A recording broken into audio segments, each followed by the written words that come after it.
Tamaño de las partículas coloidales. Amigos, el rango de tamaño de las partículas coloidales es de 1 nanómetro a 100 nanómetros. ¿Correcto? Este es su rango de tamaño. ¿Correcto? Nuestras partículas coloidales existen en este rango de tamaño. ¿Correcto? Ahora bien, para crear partículas coloidales necesitamos reducir el tamaño de las partículas, porque el tamaño de una partícula coloidal es muy pequeño. Entonces, cuando reducimos el tamaño de las partículas para formar partículas coloidales, tan pronto como el tamaño de las partículas disminuye, su área superficial aumenta. ¿Correcto? Porque si reduce el tamaño de una partícula, su área superficial aumenta. ¿Correcto? Recuerden siempre que esta área superficial aumenta, ¿cierto? Al reducir el tamaño, el área superficial aumenta, ¿cierto? Entonces, el área superficial de las partículas coloidales es muy grande, ¿cierto? Entonces, debido a esto, el área superficial específica de una partícula coloidal también será muy grande, ¿correcto? Si no saben qué es el área superficial específica, ¿qué es el área superficial específica? Miren, el área superficial específica es nuestra área superficial por unidad de peso y volumen, ¿correcto?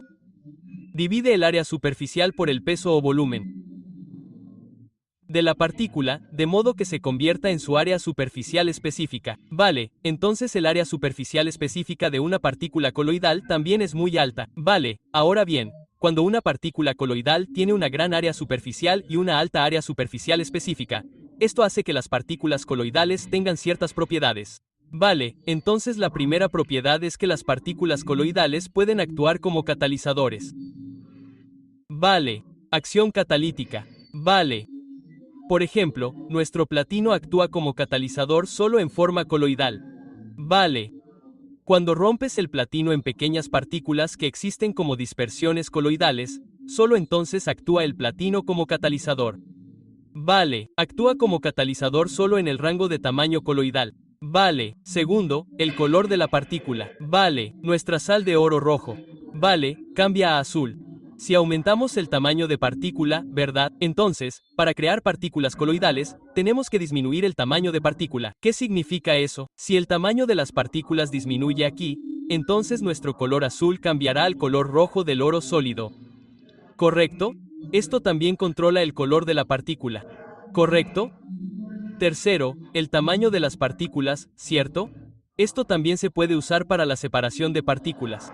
¿Correcto? Entonces puedes separar partículas en función del tamaño, ¿cierto? Las partículas coloidales se pueden separar de las partículas moleculares, ¿cierto? En función del tamaño porque nuestras partículas moleculares son muy pequeñas, ¿cierto? En comparación con las partículas coloidales. Entonces también podemos separarlas en función del tamaño, ¿cierto? Las tres técnicas que se usan para esto son la diálisis, la ultrafiltración y la electrodiólisis, que se usan para la separación. ¿De acuerdo? He explicado las tres de una manera muy sencilla en diferentes videos.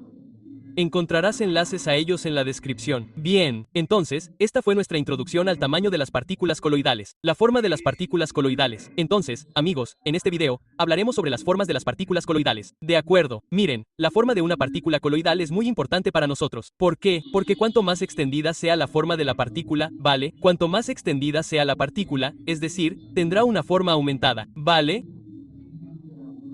Cuanto más grande sea la partícula, mayor será su superficie específica. ¿Vale? Y cuanto mayor sea su superficie específica, más fuerzas de atracción podrá generar. ¿Vale? Más fuerzas de atracción mantendrá esa partícula con otras partículas. ¿Vale? Entonces, ¿por qué nos importa la forma? Mira, porque la forma de una partícula colateral afecta al flujo. ¿Vale? ¿Cuál será la velocidad de flujo de las partículas? Vale. Sedimentación, presión osmótica. Vale, y en las ciencias farmacéuticas, ¿a qué afecta la forma? También a las acciones farmacológicas. Vale, ¿a cómo se absorberá esa partícula en nuestro cuerpo? Vale, la forma afecta a cómo se distribuirá. Vale, ahora, veamos la forma de las partículas. ¿Cuáles son las formas de las partículas coloidales? Vale, no hay una forma específica, pero he mencionado algunas formas aquí.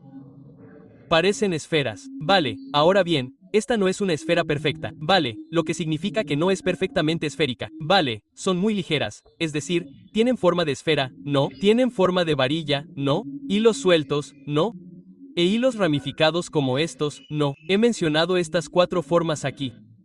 Lo que suele ocurrir es que las partículas coloidales, no, En condiciones favorables, permanecen sueltas, es decir, tienen forma de varilla, no, o de hilo. Cuando se dan condiciones desfavorables, se juntan y forman una forma de lanza. No, así es como existen nuestras partículas coloidales. No, estas son nuestras hebras ramificadas. No, hay buenas fuerzas de atracción entre ellas. No, ahora bien, las fuerzas de atracción entre ellas son buenas porque una partícula atrae a la otra, no, ahí es donde afecta al flujo. No, aunque las fuerzas de atracción entre ellas sean buenas, el flujo de partículas entre ellas no será bueno porque en cuanto haya flujo entre estas dos partículas, estas partículas afectarán al flujo de la otra. Vale. Así que la forma de las partículas coloidales es muy importante para nosotros.